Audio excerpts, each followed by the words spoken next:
Another key strategy for developing comprehension when reading is to connect to a story on a range of different levels. We can connect to a story on a personal level, which we call text to self. We can connect to other stories, which we call a text to text. And then we can connect what we read to what's happening in the world, which we call a text to world. So we're going to explore these a little bit more and how you can best implement these in your nightly reading with your kids. Let's do it. The first and easiest connection to make is one to our own personal experiences. And it can be really, really basic to start with, especially if they're not confident in doing it. So, for example, if you're reading a book about a girl that bought a cat and you own a cat, that's a connection. When you're reading, if it reminds you of that cat, then that's a connection. You need to model these even on the most basic level, so they know that they can do it. They can do it too. It doesn't have to be hard. It doesn't have to be extreme. It doesn't have to be anything too difficult.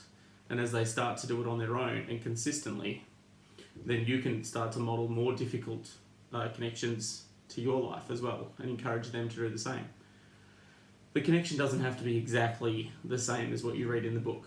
So, for example, if the story tells of a girl who goes to a water park and you haven't been to a water park, it's okay, because a water park is very similar to a theme park, and maybe you've been to one of them, or even you've been to the Horsham show or the local show.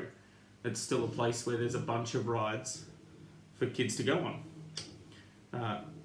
If a thought or experience pops into your head, it's a connection. It's as simple as that. So let's celebrate it and get the kids, get them flowing with the discussion on connections to their own life. They've only been alive for a few years, but they've had a lot of experiences in that time. So let's try and connect what we read to those experiences. The next type of connection is when what we're reading reminds us of another story. The story doesn't have to be a book as well. It could be a movie, it could be a TV show, a comic, a YouTube video even, or a song perhaps. Anything that has a storyline in it. Again, start at the most basic level. If a story talks about a parent cleaning, that reminds me of SpongeBob SquarePants. Alright, it's a tiny connection, but I use a sponge to clean, SpongeBob is a sponge. Okay, very, very simple connection. And we want to get these connections flowing to build their confidence. If a story talks about winter or being cold, I think of Frozen straight away, because Elsa's power is control over ice. When you read about a book about a dragon, how can you not think of How to Train Your Dragon? Alright, really simple connections. But just remember, it doesn't have to be another book. It just has to be anything with a storyline, basically.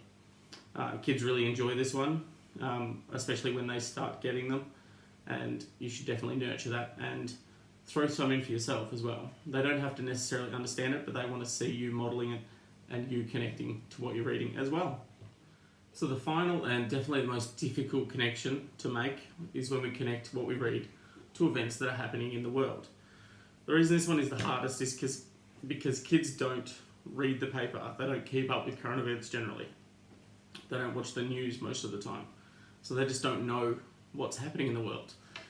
This is where modelling comes in, and modelling is a necessity for this one. You need to show them how to do it. So for example, my class was reading a book called Boy Overboard by Morris Gleitzman just last week. In there was a mention of Afghanistan. So I explained my connection to the war in Afghanistan. Most kids had some idea, or they've heard of the term war in Afghanistan, but not a lot of detail.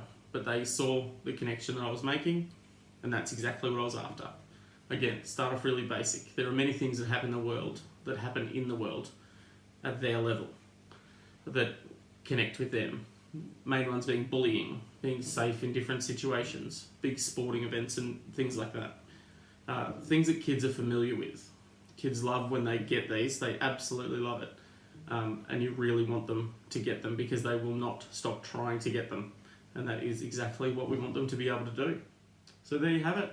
That's how you can help your kids relate to the stories that they are reading, by connecting to what they're reading on a range of different levels. A great visual, which is just a little added bonus here, is similar to what I said in the questioning video. But buy some little coloured sticky flags and assign a different colour to each different type of connection. That way they can see the progress that they're making and be proud of all the connections that they've made.